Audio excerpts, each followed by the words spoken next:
पहली बात, पेपर कोई भी हो आसान नहीं होता। पहली बात, पेपर पेपर होता है, लेकिन पिछले बार का जो पेपर हुआ था खासकर बॉयज का पेपर, उसके तुलना में तो काफी आसान पेपर है। हालांकि पिछली बार जो गर्ल्स का पीआरटी में हुआ था उससे भी आसान पेपर है।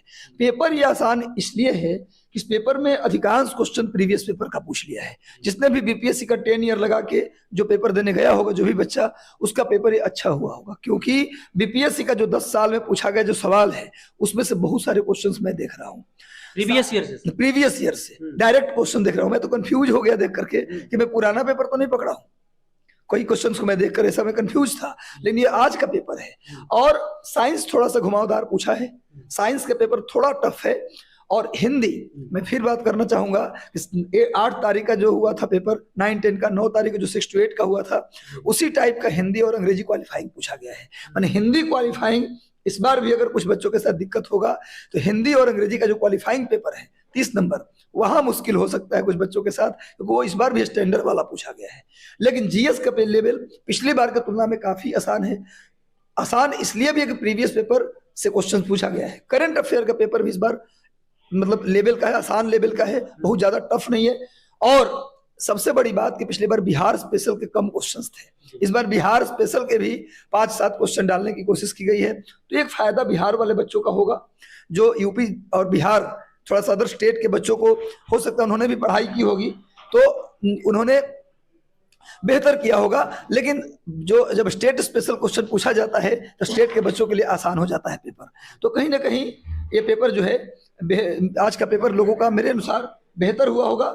और मुझे लगता है कि सभी बच्चे आज खुश होंगे आज पेपर से, क्योंकि बहुत बेहतरीन पेपर आया है, पेपर करने वाला आया है। जो लड़के टीआरई 1 से तैयारी कर रहे हैं उनका पेपर तो श्योर बेहतर हुआ होगा। बिल्कुल सर, प्रीवियस ईयर कहीं ना कहीं काम किया है सर इस बार। ओके सर, एनसीईआरटी और एससीईआरटी के पैटर्न की जो बात की जा रही थी, और पिछली बार छात्र बोलते थे कि वहां से कुछ भी बाउंस कर रहा है, तो इस बार सर एनसीईआरटी और एससीईआरटी का क्या रोल? देखिए, क्वेश्चन तो एनसीईआरटी से ही है, क्योंकि जो कोर्स बनता है वो एनसीईआरटी से बनता है। एनसीईआरटी के टफ क्वेश्चंस नहीं है, विचार करने वाला क्वेश्चन नहीं है, जैसा पिछली बार था। हाँ, पिछली बार था। इस बार सीधे सीधे क्वेश्चन है। मैंने प्रीवियस जो भी क्वेश्चन बीपीएससी आज तक पूछती आई है सब एनसीईआरटी से ही पूछती आई है। और बीपीएससी जो आंसर देती है वो एनसीईआरटी और एससीईआरटी का सोर्स मानती है। वो तो जो क्वेश्चन है वो एनसीईआरटी एससीईआरटी से ही है, हालांकि गाइड से भी है, कुछ क्वेश्चंस गाइड में भी है। लेकिन इस बार का पेपर सीधे सीधे आया है, इसलिए इजी है। और प्रचलित क्वेश्चन, पूछा हुआ क्वेश्चन प्रीवियस पेपर का ज्यादा क्वेश्चन आए हैं, इसलिए पेपर आसान आया है।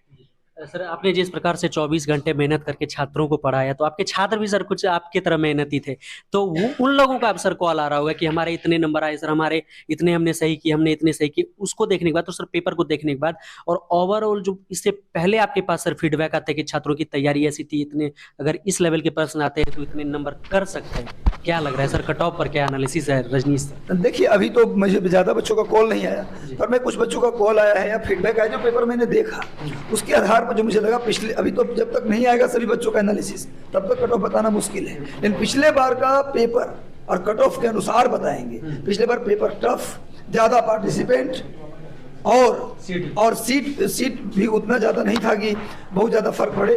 पिछले बार पेपर भी टफ, पार्टिसिपेंट भी ज्यादा, तब भी 67 मेरिट चला गया। मैं स्वीकार करता हूं कि पिछली बार का पीआरटी का जो मेरा एनालिसिस था वो गलत साबित हो गया था। कुछ कैटेगरी में हम सही थे, एससी में सही थे हम, लेकिन जनरल कैटेगरी में हम गलत साबित हुए थे। मैं इस बात को मानता हूँ। 52 मैं बताया था, चला गया 67। तो पिछले बार इतना पेपर टफ था, चला गया 67। इस बार पेपर आसान आया है पिछली बार की तुलना में। तो मुझे लगता है इस बार 80 ±2 रख सकते हैं, 75 में भी हो जाएगा, 75 वाले भी निराश ना हो। लेकिन मुझे जिस पेपर टफ, तब 67।